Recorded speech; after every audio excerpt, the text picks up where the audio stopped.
Rikers have been having trouble with the Kazinti. Data did not have mucus, and Dr. Girardi pukes up her Okinawan lunch. Then Dr. Girardi pukes up red velvet cake, and then she pukes up toothpaste or Tide Pods or something. I think maybe she pukes up the Tide Pods. I'm not really sure. But oh, gosh. Hey, everybody, and welcome to the Seventh Rule with Cirroc Lofton. Hello, hello. My name is Ryan T. Husk, and today we are reviewing Picard Season 1, Episode 7, Nepenthe. And this one had so much stuff in it. How are you today, Cirroc? I'm good. And yes, this did have a lot of stuff.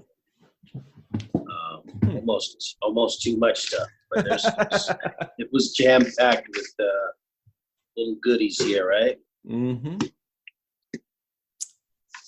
So, did you notice that Dr. Girardi threw up 3 times in that episode, or is that just me? I didn't notice it until you said it in this opening here.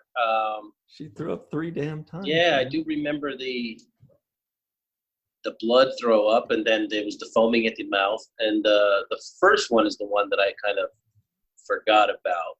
But it was when she was being approached by Starfleet, the High Romulan Starfleet security officer, right? Mm-hmm. And she was being asked to essentially spy on Picard.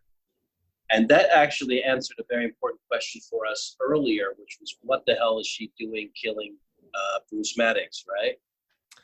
Right, and that kind of explains it for us. That explains it for us. The other thing was that they didn't get into it, but I don't know. Does the microchip that she ingested in the beginning of the episode, does that change her personality, her behavior, or does it just only allow for tracking? Yeah, it was just tracking as far as I know. And it was kind of strange. Like, I did kind of find myself wondering, how did she know to chew it? Like, this lady said, here, take this. And she's like, oh, one of these things. Let me just, and she pops it in and starts chewing it and eating it. What if Commodore O was like, dude, what are you doing? Don't. That's the only one we had. It's a tracking device, and you just destroyed it with your hungry teeth. What are you doing? Not a you just threw snack. up too. Now we know why you throw up. So you just she's like a toddler. She just puts everything in her mouth. It's like pennies, toenails. I don't care. No, I thought she told her you can chew it, but maybe I'm wrong. I thought I heard her say chew it. Well, if that's the case, then it's less funny. Yeah, it's a lot less funny, but that's why I didn't want to step on it. But that's because I wrote that down. That's actually a real technology. And I remember first hearing about it when they were talking about implanting RFID chips inside of people, right? People okay. were getting those tattoo-like implants inside of their body. Mm-hmm. And when that kind of surfaced to the forefront of the news headlines, that's when I started to do research about this kind of technology and learned that there is a microchip that is the size of a grain of rice that is meant to be ingested. And in the exact same fashion, I don't think it's meant to be chewed, but it's meant to be ingested. And it reads your vital signs, your life signs, well, when it gets into your body. Really? Yeah. So this actually is based off of a rather kind of emerging technology. I forgot the name of the company that makes chip, but it's one of the big. Right. I believe it's Parker Brothers. No, it's not. It's not Parker Brothers. I want to say Sisko or something, but one of those. Cisco Systems, maybe. Yeah. Or Hewlett Packard, but it's definitely a company that has made a tiny chip the size of a grain of rice meant to be ingested, and I'm sure that it can easily track you as well. How about instead of Hewlett Packard, we call it Hugh-let Picard? Because whatever.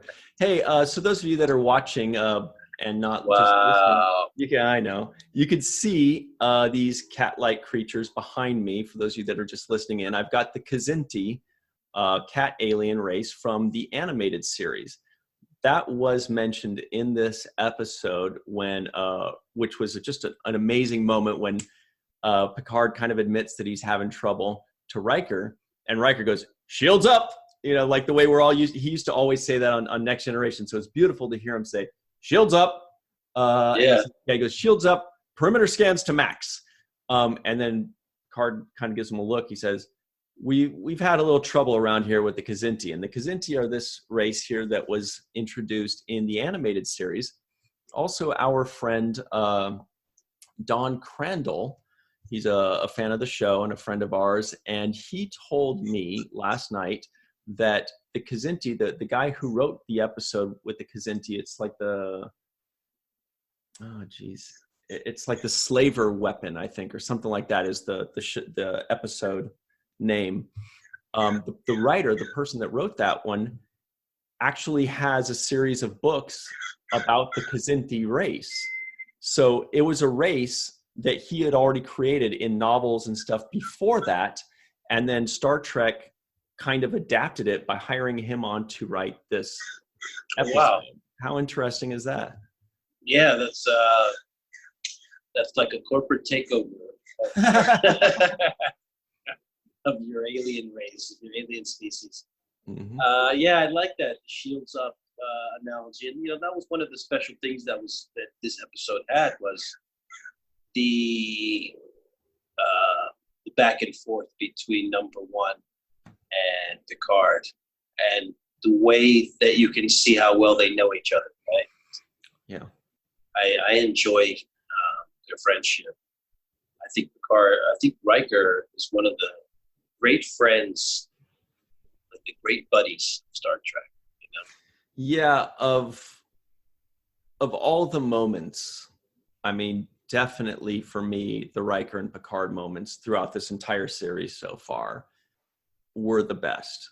I mean, just for me, as far as tugging at the heartstrings, because those of us that have watched 7 seasons of Next Generation, I'm a huge fan of Next Generation, and those two were a huge reason for that. And the moments they had, I mean, for me personally, the biggest moment, I knew it would be when I saw like the trailers for the season, was when they're sitting on the dock of the bay, right. And Riker puts his hand on Picard's shoulder, and Picard grabs his hand. He kind of pats it and grabs his hand.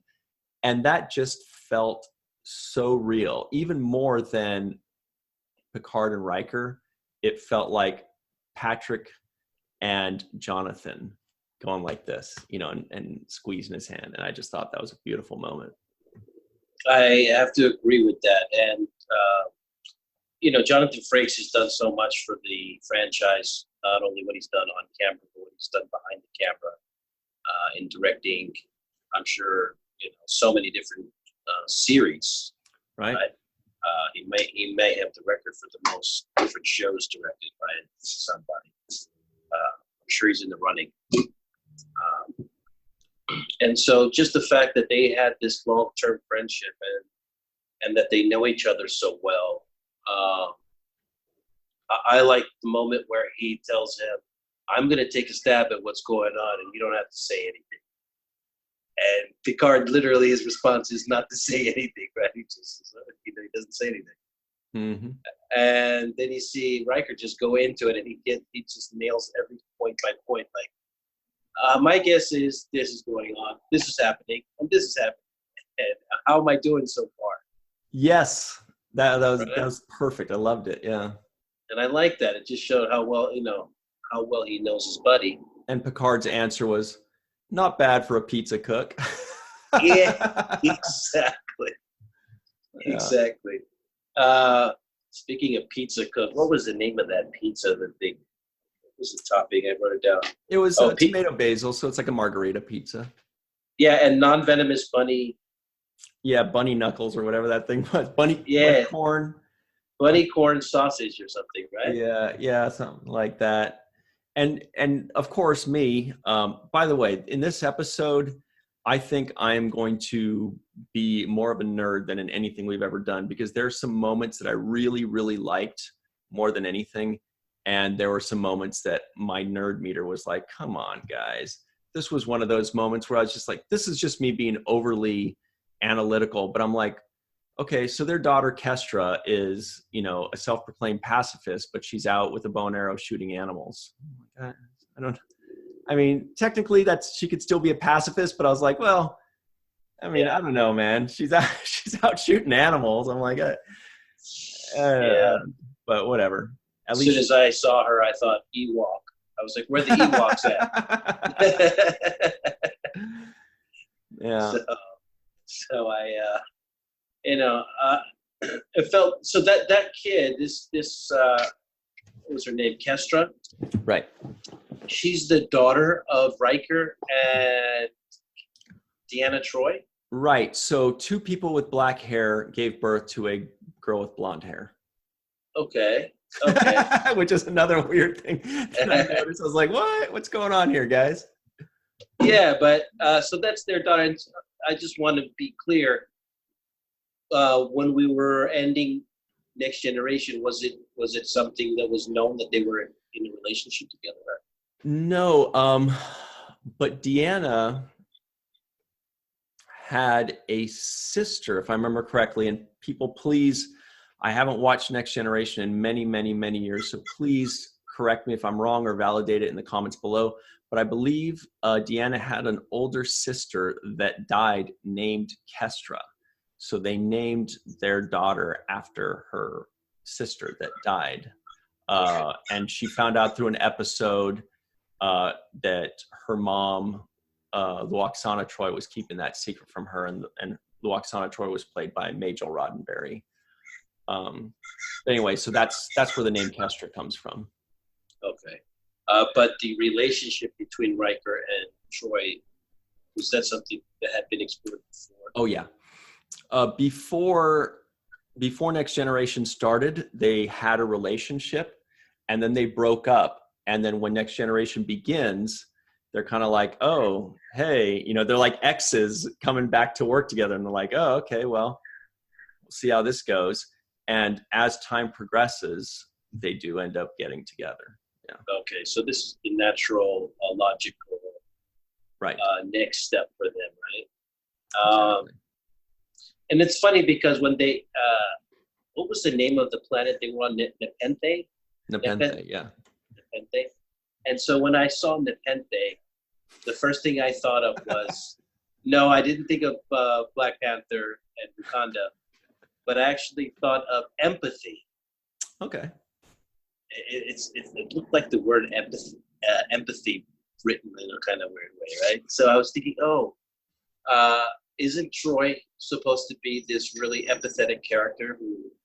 That's exactly, yeah, she's an empath. She's empathic, so yeah. Right. So I was like, oh, okay, that's like the clever way that they disguise. Yeah, she's like, Will, let's live there. I like that name. Yeah, sounds like empathy. So Will's like, okay, whatever, Deanna. Whatever.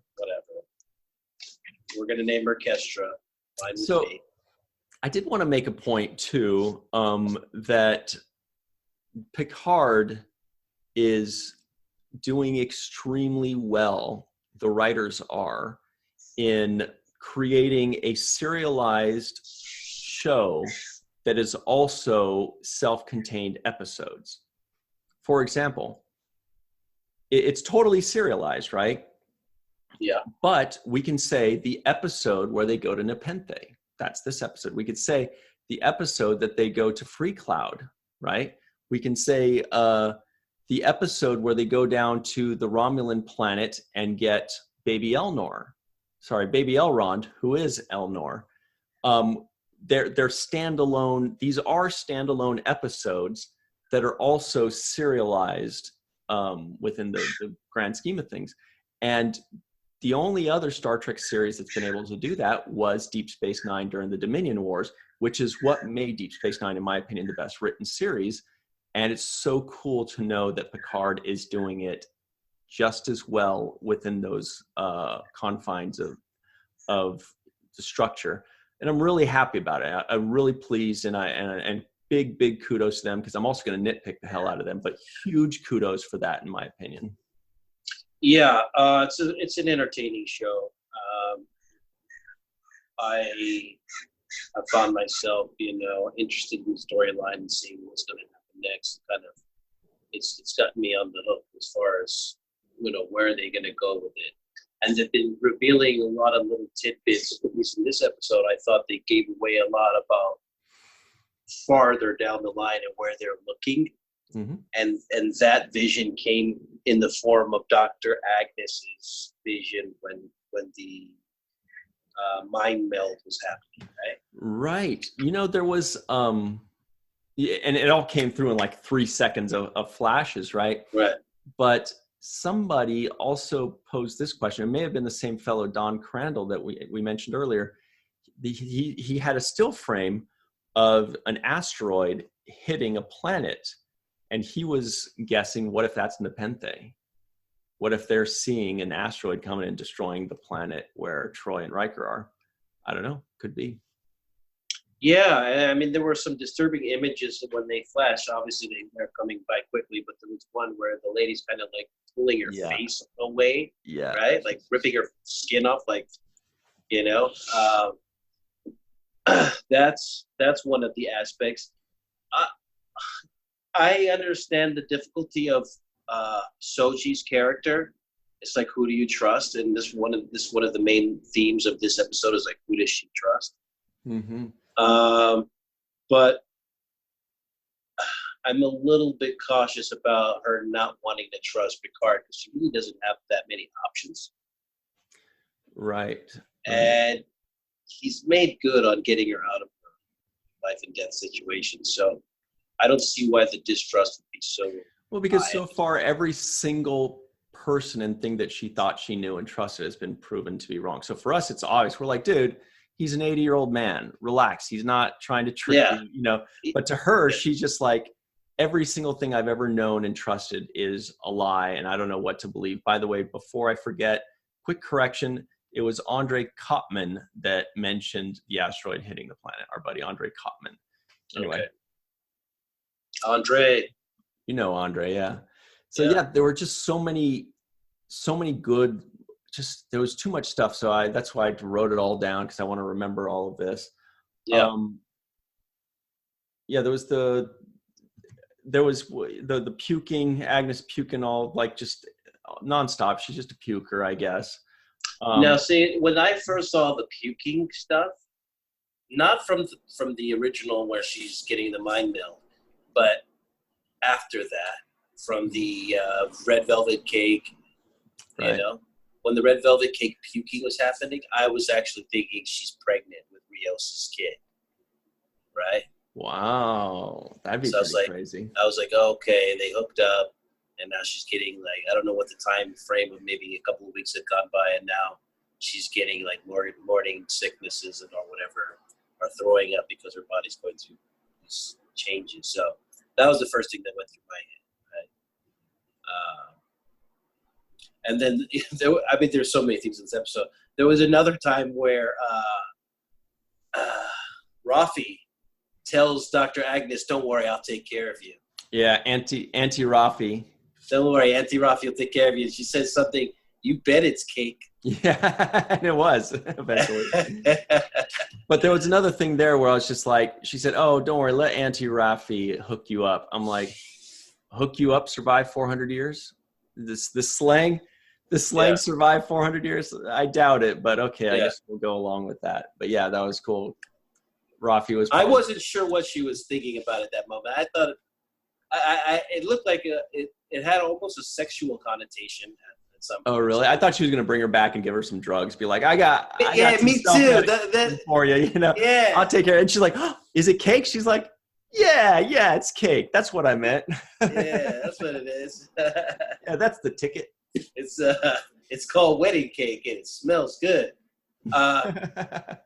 No, I did think of that. I thought, well, she's gonna smoke her out and get her high as shit. Yep. Right? But that wasn't the case. But there was so many things in this episode. Obviously, we had Marina Sirtis coming in for the first time, right? And we got to see her, she's always a joy, and she has the ability to talk to Picard like he's like, her son or something, the way she scolds him, right? Yeah, and you know what? I had a problem with that scene because Picard kind of talks to Soji in a jerk manner, kind of a smart-ass manner, kind of a cold or callous manner, and that is just not consistent with his character in 7 years and four movies.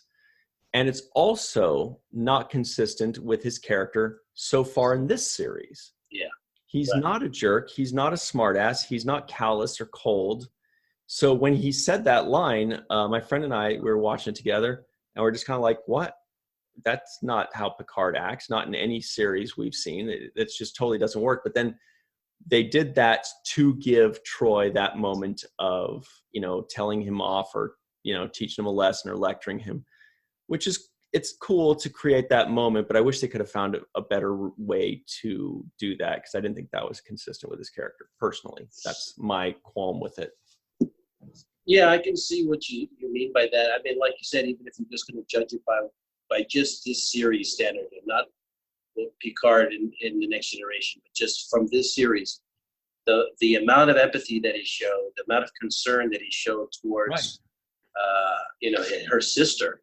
And the Romulans and the Borg and Hugh and the people that he lived with, like across the board, he's been extremely compassionate. Yeah, and that's one of the qualities that I've liked about him is the sensitivity now that he's approached things with at his later age, right? He's really more sensitive to people's feelings and to setting the record straight and not being offensive. So I thought that, it was kind of a little bit inappropriate for this girl who he's trying to earn her trust, right? Yeah, that's a good point, yeah. And then he walks up and is like, I wouldn't trust me either. Yeah. He's like, yeah, whatever. I'm trying, but I'm tired of trying. Good luck out there, punk. Yeah, it was a little bit out of place. But what wasn't out of place was Jonathan Frakes. He comes in and he just literally looks like he hasn't missed a beat, right? I feel like he knows his role. He knows his character so well. He's so, oh man, I just fell in love. He just slides right into those shoes. It's like, he's like the best friend you want to have, right? The guy who's going to tell you like it is, but the guy that's going to leave flour and Parmesan cheese all over your back when he hugs you. I mean, that was beautiful. Hey, we got to go to a quick break, but when we get back, I do want to go over very quickly all the trivioids that we could have done at the beginning here, because there was a bunch in this one too. One of which was the cheesy back.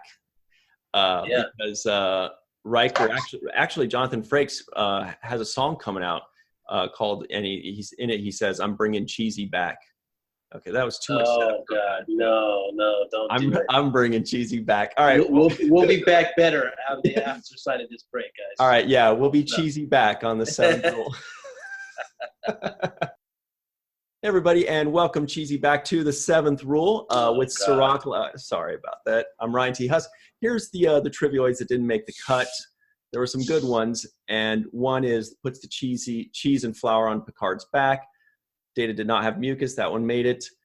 The Rikers have been having trouble with the Kazinti. That one did make it. 2 people with black hair have a blonde baby. I thought that was weird.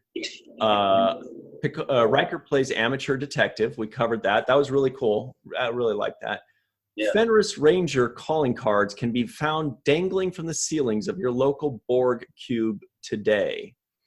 That was, we'll talk about that a little later, but at the end of that was the Elnor scene. Yeah, at the end of the episode, baby Elrond is running around and he's like, oh, look, there's a Fenris Ranger calling card just dangling in this immense cube that's like miles and miles and miles and miles huge. And it just happens to be, perfect. What a relief. What luck.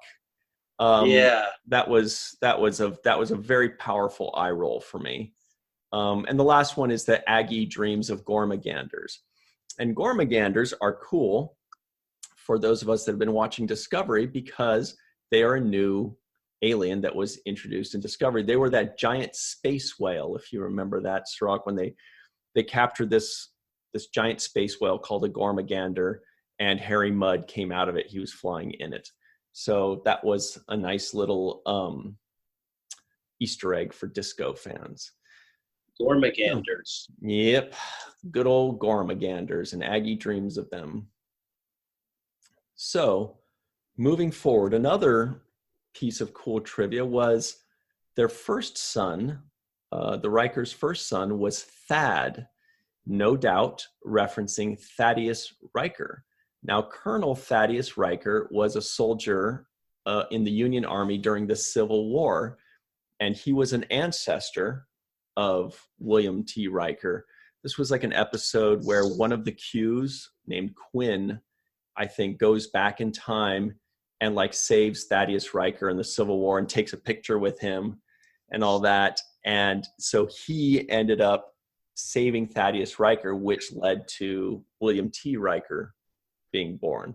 And so now they named their first son that died Thaddeus Riker, and their first son is important because we talk about all that disease and all that stuff. Really just too much stuff to talk about in one episode. Yeah, a lot of stuff. There's a lot of stuff. I wanted to mention one thing that I really did like, and that was, it was a reference to how to live life. And I think he said, you have to have dreams, tell jokes, and ballroom dance. Do you remember that line? It came. I remember that because it made me think of that song, Ballroom Blitz. Yeah, and I just thought that, I think that was what Riker was telling Picard, right? I honestly don't remember who said it. I just remember that. Yeah. I just remember that line because it triggered, a boring song. Yeah, well, it triggered something for me too, because I thought, yeah, isn't that what life is about?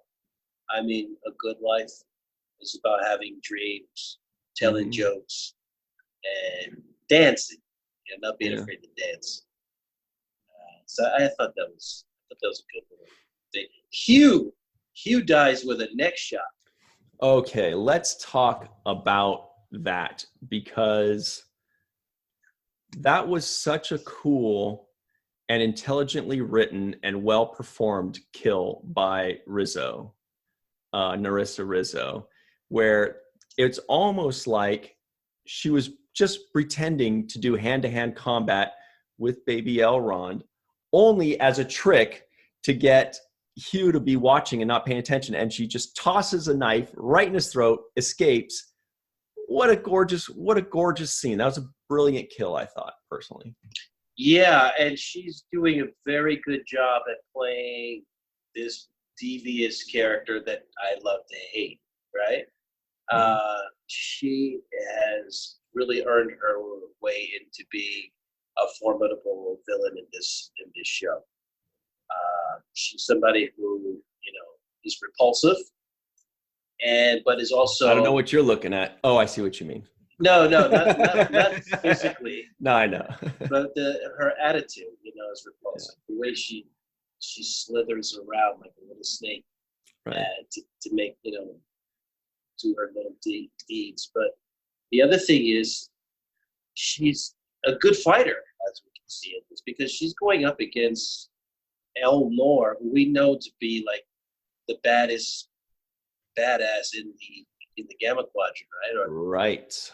Yeah, or in their quadrant, yeah. Or in their quadrant. And here she is. She has a knowledge of his people, because she mentions, like, this is not how we fight, right? Meaning it's not honorable to fight with guns in our traditional... Yeah, the Kawat Malat versus the Jat Vash. Right. Mm-hmm. And so that was nice. So she actually lured him into, she bought time with that, like you say, kind of setting up Hugh to crawl out from under his hiding place. So she does this whole thing, and she's very calculative, very manipulative. And I think she's doing a great job as just being somebody that we love to hate on the show. I just want to give her credit, because, she deserves it. She's doing a really good job. Yeah, and I thought she was perfect, performed it perfectly, and I think the writing there was very intelligent. I don't remember, it didn't remind me of a kill that I've seen before. It was a new, insidious sinister way of doing it. And it was I thought it was really smart. I thought it was really cool. I hadn't seen that twist before. So shout out to the writers or whomever came up with that specific way of doing it as well. Because then it also allows her to escape. You know, she gets a kill, she runs off. She's like, hey, big win for me, you know? Yeah. Just a little nitpicking here too. I just want to make a little nitpick. I didn't like Soji's reaction to Picard saying your sister is dead. Mm. And there was a moment where, you know, they're walking and he has to reveal to her your sister is dead, right? And I guess she doesn't know that up until this point. Right. Which is something I kind of thought she knew. I don't know why I would think she would know that her sister's dead, but she doesn't know that her sister's dead. Right. And the first time she's told about it is by Picard in this episode. And he says it in passing. I guess he says, your sister is dead. And her answer is, whatever. Wow. And I didn't like the answer. It was too casual. It was too Flippant, much of a throwaway. Yeah. It was too flippant. Whatever. And then she says, how do I know any of this is real? And, you know, she started to question all, you know, whatever has been happening to her. But I just didn't like the whatever line. You know, I had a very similar nitpick, but not about her reaction. I actually mentioned it to the person I was watching with. And I was just like, why did Picard tell her right then? Like, it just seemed like the worst time to be telling her this. Like, yeah. He just saved her life. She's all screwed up in the head. She realizes that she's an android. Like, her whole life is just turned upside down. He's trying to get her to trust him. Why doesn't he just say, let's talk about it later? Like, step by step. There's something I have to tell steps, you. Dude. Yeah. It was too much of a throwaway. That's exactly what I thought. I didn't like that interchange. I thought that he would, like, you know, sit her down, and this would be like something that they could have had at dinner when they were all seated together. And there's something I have to tell you. Yeah. This is what happened to your sister. I was there. Da da da da da. And you would think that she would have asked that question at some point, because didn't he hand her the necklace, or she saw the necklace? Right. That was his first way of trying to say, hey, look, I'm your buddy. Right. So I would say, like, where'd you get this necklace off if she's not wearing it? Right. Yeah. But they didn't have much time. They just transported her right over. I don't know. I just thought, like, the whole thing, just talk to her about it later. I mean, yeah, I think we agree that wasn't handled well. And these writers, these writers have been good so far. Very good. Well, they tried to fit a whole lot into this. So let's just be real. They threw everything they could fit in this jambalaya right here. So it had every kind of sausage and shrimp in it. What do you know about jambalaya? I know a lot about it. Sisko's Creole Kitchen. So yeah, there was a lot of that, and you know, those were the kinds of things. What was the deal with this mucus and saliva? What do you think the reference was for about her? Yeah, I think, well, what they're doing is they're kind of exploring the character a little bit more. And I think their reasoning was they're saying that they gave her mucus because Data was always striving to be more and more and more human. So this shows that it's just yet another thing in which Soji is more human than Data was. Now, that's, I think, their reasoning in the show, but I thought I took it even one step further, and that was because they didn't want the creator did not want her to know that she was not human, and the creator did not want others to know that she is not human. And if she had no mucus or no saliva or no sense of smell or whatever it happened to be, that would be your first hint. Oh, well, then something's wrong. Let's investigate. Let's figure it out. But they didn't want her to know that she's not really a human, so they tried to give her every attribute of a human. Yeah, so they did mention that in this episode, where they did say Data would do that. You know, mm-hmm. Right? And that was what they said. The other kind of cool thing, but I had a question about it, was there was a moment where Picard looks at Soji and he says to her, "Read read my pupils and read the dilation in my Yeah. pupils and listen to the inflections in my voice. And he's basically like coaching her on how to like. What a manipulator. Yeah, but he's like hey, if you want to figure out if I'm telling the truth or not, you have the skill set inside of you. This is what Data used to do. Data would know, by reading it and picking up on the signs, and you have that same capacity. So use your skill set, right? Yeah, that's spot on. And she gave a really good answer, which was, well, I believe that you believe what you're saying is true. Right. So not necessarily that it's true, but she's like, well, I could tell from those things that he's saying that at the very least he believes what he's saying. You don't think you're lying. That doesn't mean you're not lying. Right. Doesn't mean it's all true. Exactly. And what about Rafi though? Because Rafi, she kind of comes at Agnes's neck really hard, right? She's like, "That's not the girl. The girl was the girl that I knew was in a blue dress. Couldn't wait to get on board and jump on deck with us. And now this girl's a little frightened pussycat. Who are you, right?" And she was like attacking Aggie, right? Mm-hmm. And to the point where Agnes really breaks down, right? And she drops an F-bomb. He's that effing synth, right? Yeah. And I thought it was weird that she would go from prying her so hard and just like, who are you? Like, who are you? Or do you really want to be here? To like, don't worry, Mama, Auntie. I know. Auntie Rafi will take care of it. I'm like, well, which one is it? Are you the one that wants to break her down, or are you trying to build her up? Yeah. It's like, let me make you cry so that I can make you feel better. Yeah. So I was confused about that a little bit. But I wrote down here, Riker's a great friend, the kind of friend that any commander, captain, or any person would want to have, right? He's like that buddy, and he's just such a good character. He's got that great smile where he just like looks at you, and then you're just like, man, you gotta love that Riker, dude. And as a person, by the way, for those of you out there, Jonathan Frakes is a lovely person that I've known all these years, and he's always been the same. He's always given me a big hug and a smile every time he sees me. He's been one of the most friendly people from another show that I know, and I really respect him for that. And it's been an honor to work with him in his directorial capacity. He's directed you then in a couple episodes? Yeah, he has directed me.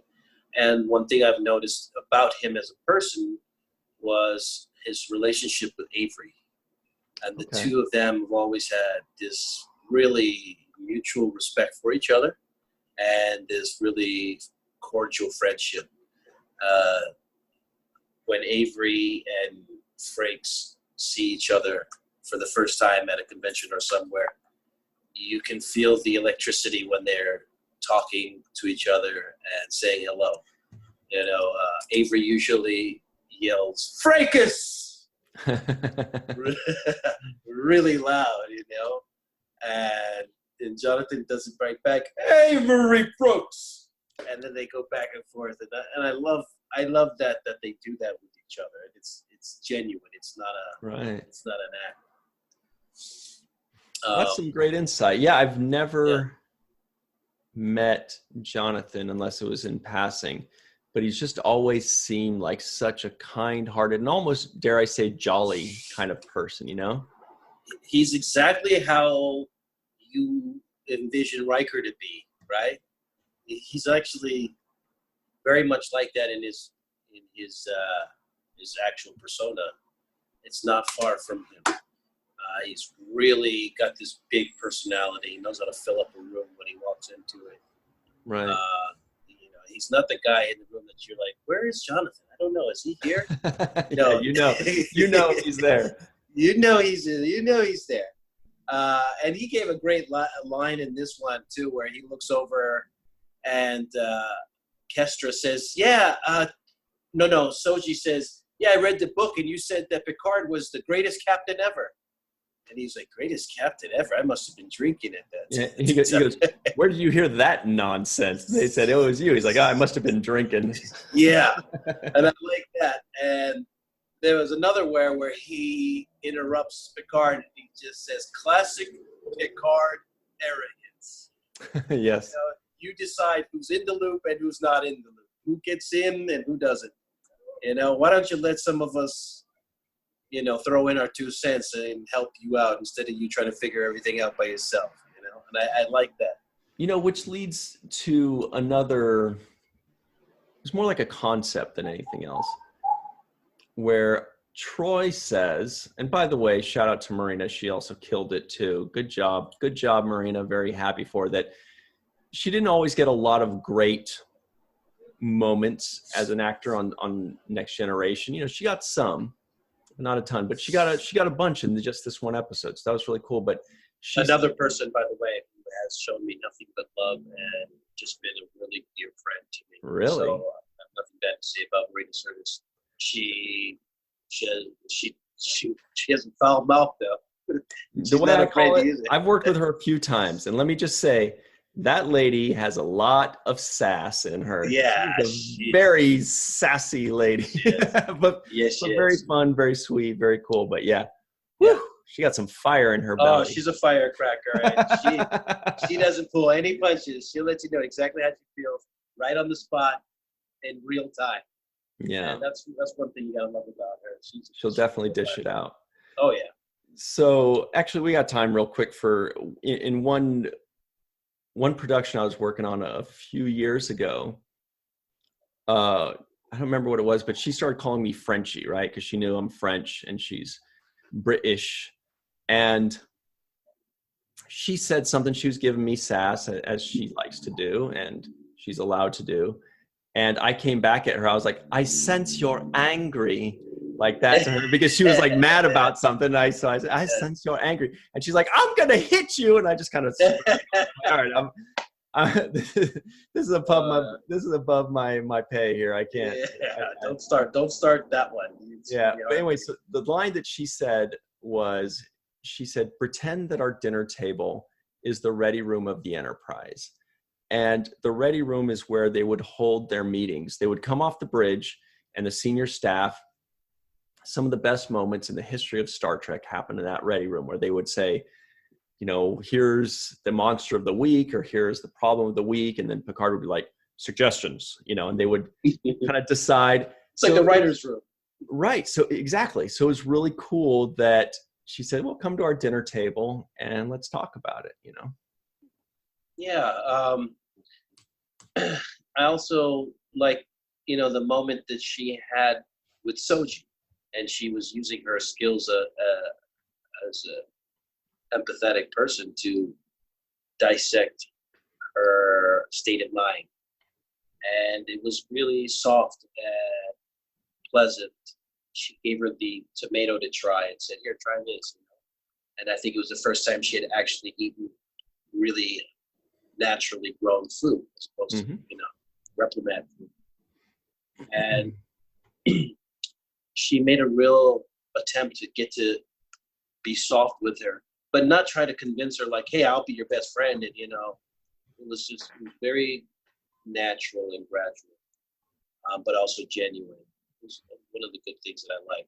She also had the task of saying some of the most difficult lines in this episode. Yes, you're right. Thank you for bringing that. We were talking about that off the air, but yeah, let's talk about that. One of the lines was the active positronics matrix or something.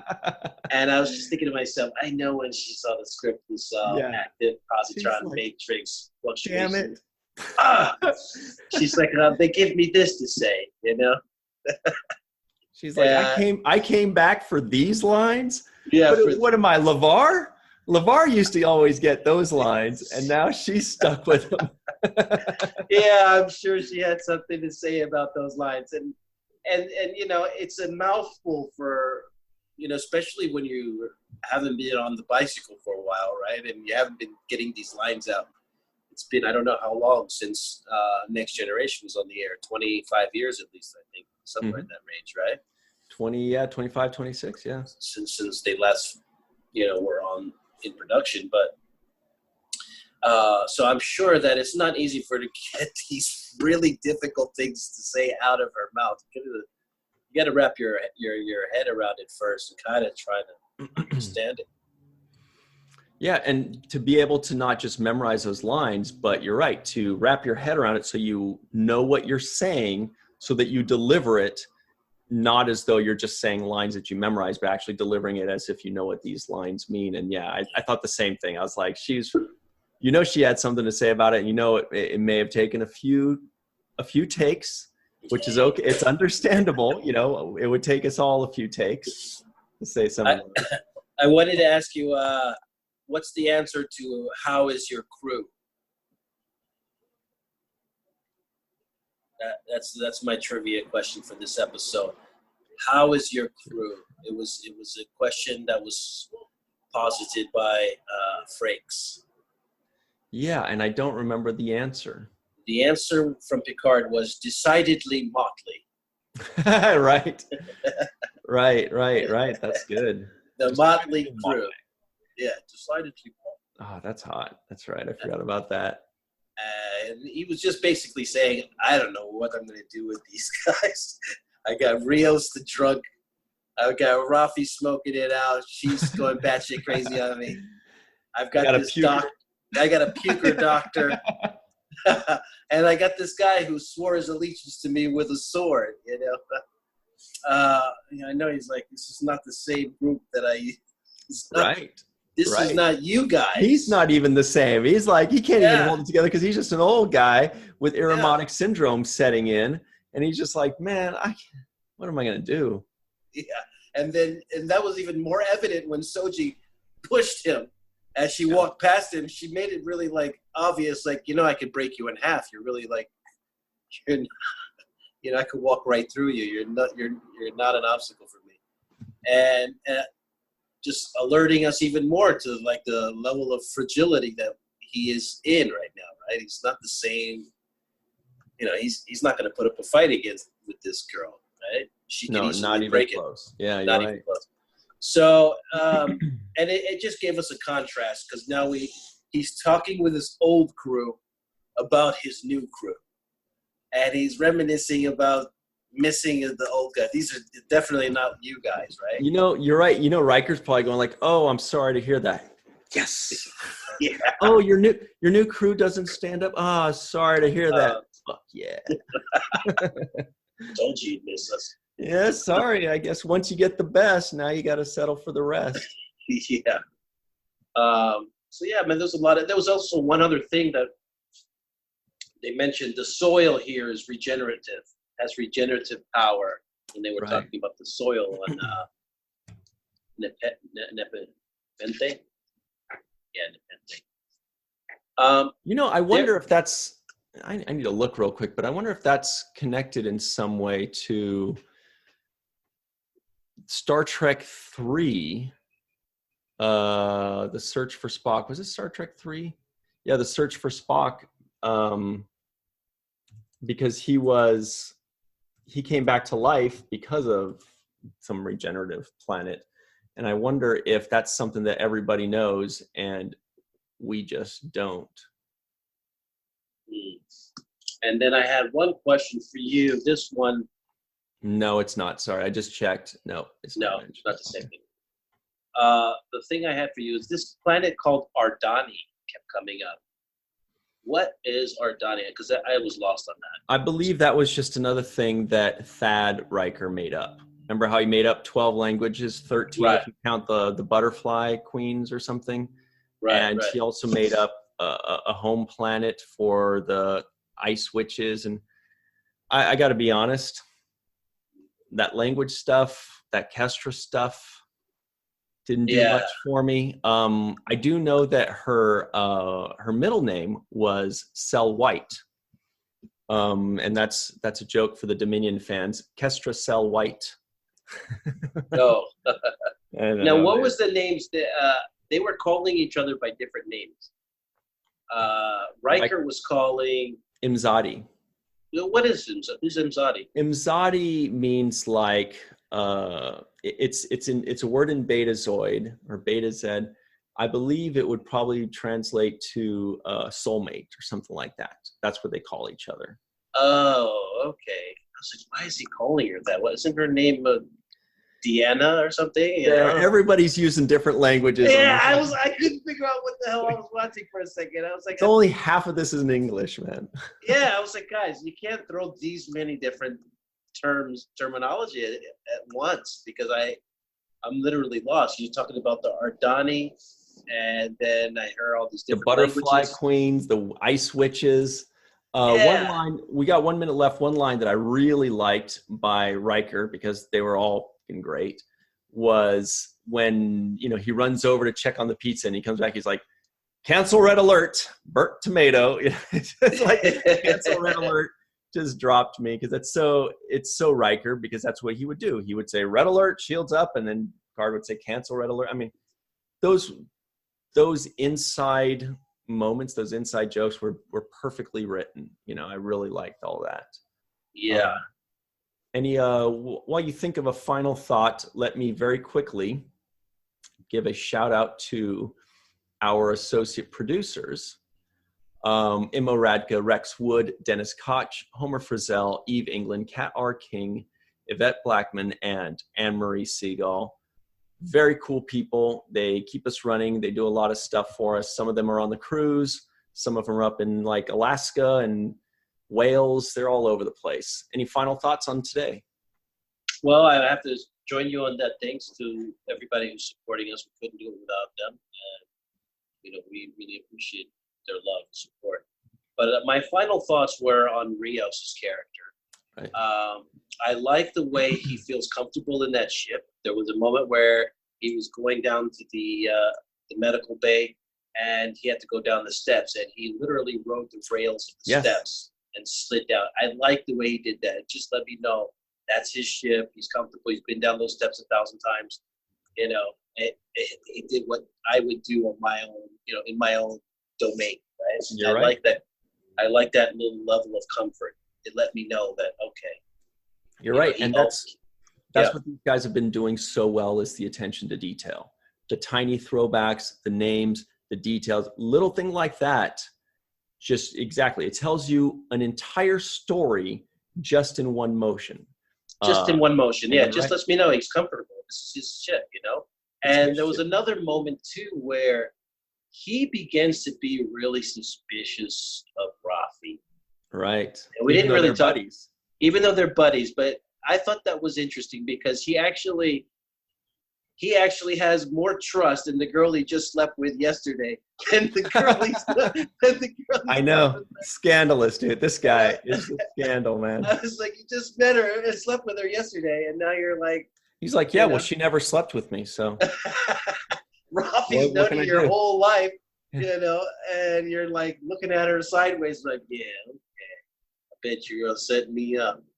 And I just thought, I like it, because it just adds that extra little level of tension inside the set. We are going a little bit over time here, but it does bring up another thing I wanted to mention, which was that sometimes I get a little concerned when this is a Picard show and it's about Picard, but the storyline is actually really more about Soji. And back on La Sirena, the ship, you have 3 characters that are none of those. They're not familiar characters. They're not Picard. They're not even what the story is about Soji. They're about 3 new characters that came out of nowhere that were introduced just a few episodes ago. And I think it works fantastically. I think it's totally fine. I was a little concerned, but it's great. It's still very interesting. It's only just 3 actors on a ship, and they're holding it together. It's perfect. The writing's working. The actors are working. I'm very happy with that, and I did want to mention that. And also this theme song, once again, continues to grow on me. The more I hear it, the better I like it. Their opening credits songs is probably it's one of the best Star Trek theme songs. It's beautiful. It's a beautiful. Here's my thinking. Quick spoiler, but I think at the end of season 3, Captain Picard is going to sacrifice himself and is going to die. There's going to be an ultimate sacrifice with Picard and or other characters. And a few years from now, and for the rest of our lives, when we hear that song, it's going to trigger some very powerful emotions in us, because that song was written not to be exciting.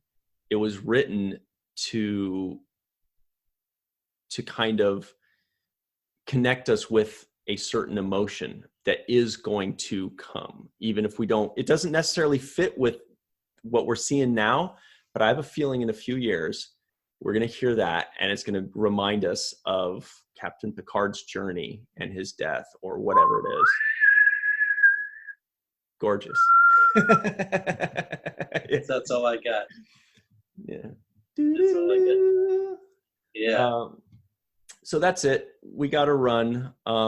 There's still there's so much. There was so much in this episode, but yeah, we can always get back. I mean, there was so many things. Obviously, we didn't even really cover Narrow.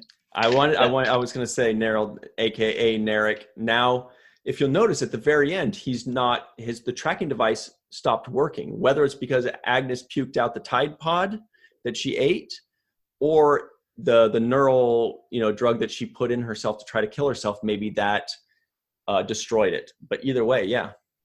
Yeah, and we know that he's on his way to that red planet, the double red moon place, right? Mm-hmm.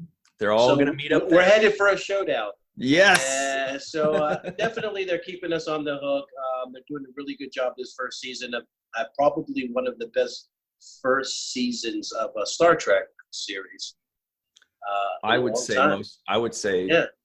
You're right. I would say it is the best first season of any Star Trek series. I think. The best first 7 episodes so far, if you want to go first season. So they've got a lot of people beat with this one, and they're doing a good job. So I hope to keep it up and keep us interested. Mm-hmm. I don't know what's going to happen with Elron. If he's, I don't know what's going to happen with him. If he's going to rejoin them, or they're going to keep him on his own thing. But I'm looking forward to seeing what happens. It's definitely got me on the hook, and they're checking all the boxes by playing the music, by bringing back old cast members, by tying in Borg storyline, Romulan storyline. They're just checking off box after box, and they can keep it up, keep it going, because I'm really enjoying it. By the way, Elron's last name is Hubbard. Yes, L. Ron Hubbard. Thank you for that one. Okay, on that note, we'll see you guys. When we go overtime, sorry, that just doesn't. Obviously we've gone over, so let's cut it now. All right. But great stuff. Thanks for joining us, everybody. Cirroc, as always, thank you. Thanks to our associate producers and Russ Hasledge for the coolest guy in the history of humanity. Mr. Aaron Eisenberg, always remember the 7th rule.